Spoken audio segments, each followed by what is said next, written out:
Hello, welcome to my tutorial on how to set up a virtual machine for use for game servers, HTML servers, FTP, anything really that you usually do on your own server, but in a virtual machine. And I'll tell you why you should do it in a virtual machine in a minute.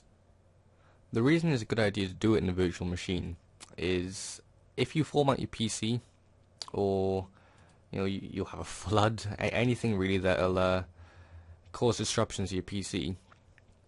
When you make if you make the server on your main PC or your main operating system, and this happens, everything is gone. And unless you made like a whole ghost copy of PC, there's not really much you can do about it. But if you're making a virtual machine like this, if I press start to show you what I'm talking about, if you don't know what a virtual machine is, no, this isn't witchcraft.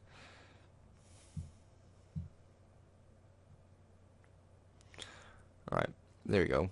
Basically, it runs a virtual version of, any operating system really. At the moment, I got it set up to run a Minecraft server, but as I said, you can do it for HTTP, FTP, any server you can think of really, that runs on Windows. Right, reason you want to do it though, in this, is after you've set your server up exactly as you want it, the file it uses is, I think you just copy the one file, but it's good to copy the whole folder, but this whole folder then, just back that up, just like several places, so if anything does happen, you still have your server exactly set up as you last left it, which I wish I did quite a while ago, to be honest. First thing you want to do is download the software for it. What I'm using now is called VirualBox. VirualBox. And you want to go to the download tab on the left hand side here, and download the top one unless you use OS X or Linux. But for Windows, top one here. Now it'll download it. Well, after you've got it all installed, you will eventually come to, not that, you'll come to this window, and there won't be anything in here. It can be a bit daunting at first, but it's not too bad. And if you want to set up your own server after you got this window up, click New, and you're gonna have to have an ISO of the operating system you're installing as well. If you have a Windows CD, or a Linux CD, any of them, you wanna create an ISO of that. I'm not gonna cover that in this tutorial. I'm gonna assume you have your own from whatever source you got it from. But okay, carrying on. You wanna name your server. It doesn't matter what you name it, but as long as you name it in this top window, choose what you're gonna be installing. I'm going to be installing Microsoft Windows XP. I'm not going to be installing 64-bit. Now, we're going to see how much RAM it has. The RAM is taken directly from your RAM, so don't just put it on like 12,000 gig. I have 8 gig. I'd like to use about 20% of it, maybe. If I was say 25% of it, so I'll use about 20% of it, which is 2 gig of RAM. Next. Create a new hard disk, just leave this one as it is. Leave that as it is, unless you know what you're doing.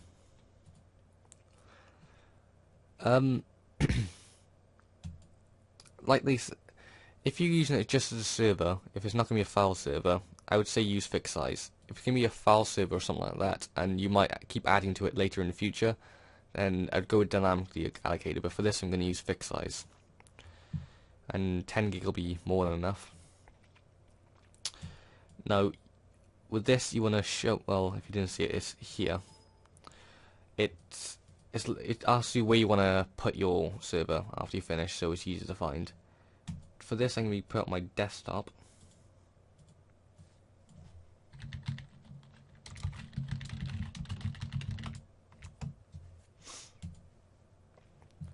$10 gig, like I said, is enough for me.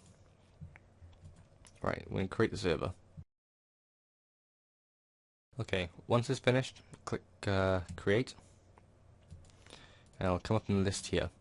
Now, whatever you do, don't press start straight away, because it won't work. You haven't assigned it what to install or any of the specifications. So once you got it selected, click settings.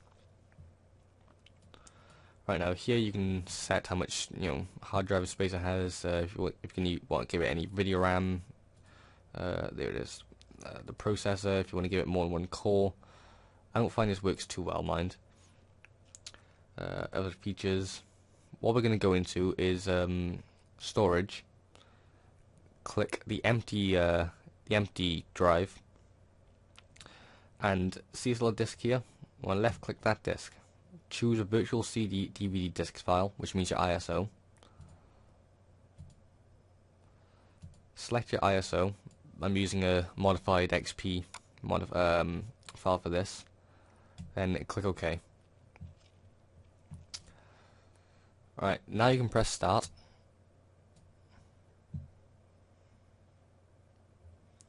Wait for the thing to boot. And you're going to have to go through the whole Windows setup like you usually would.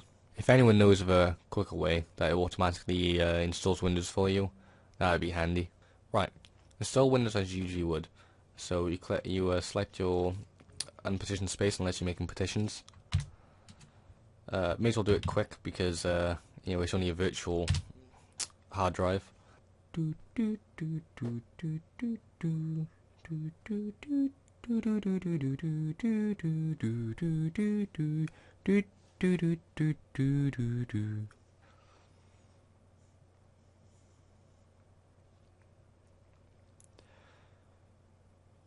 Right, you don't want to boot from a CD, so leave that be. Right, now this is where my custom one will be different to the one you use, unless you use the same one as mine. This is basically installing some basic bits of software like 7-zip, CCleaner and whatnot. You'll come up with the normal XP installation screen, selecting your languages, all the good settings. Right, here's my language settings, which I don't live in the United States, so set everything in the Kingdom, unless of course you live in the States or anywhere else. Right, put it a brutally spelled tutorial. Type in your password. It's a good idea if it's going to be used as a server to have a password, by the way. Unless it's going to be a local server which isn't going to connect to the outside world, but still, I'd recommend it. Time zone, yep. Isn't this fun? Watching bars.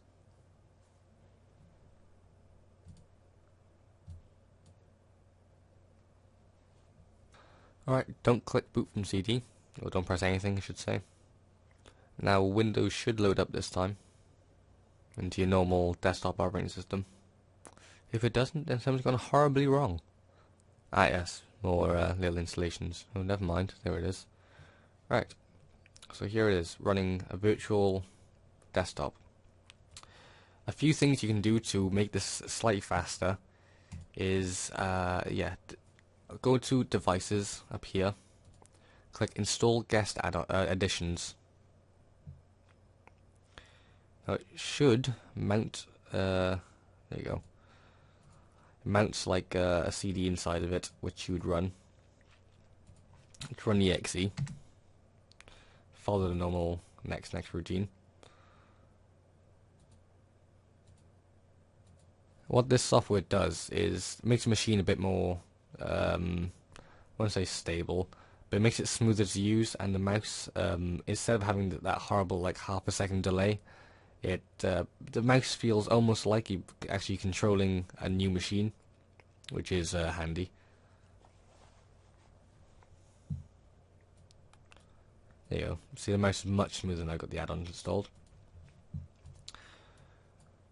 Well, thank you for watching part 1 of how to do a basic virtual machine. Next part, well, I think I'll split into 3 parts. Part 1 will be how to set up a basic HTML server or a FTP server, file server. No, not file server, sorry. Just HTML or FTP by using, I think it's XAMPP I'll be using for this. And it won't nothing fancy, just all basic HTML, not PHP either, just simple. Part 2 will be on game servers, and that might even be split into 2 parts again. Part 1 will be Minecraft, because that's what I run on my main server. And part 2 will be the Half-Life series of servers. So, you know, your Gmods, Half-Life 2 Deathmatch, all that stuff. If there's any other type of server you'd like me to cover in this, please leave me a comment or PM me. And that's it for now. Thanks for watching.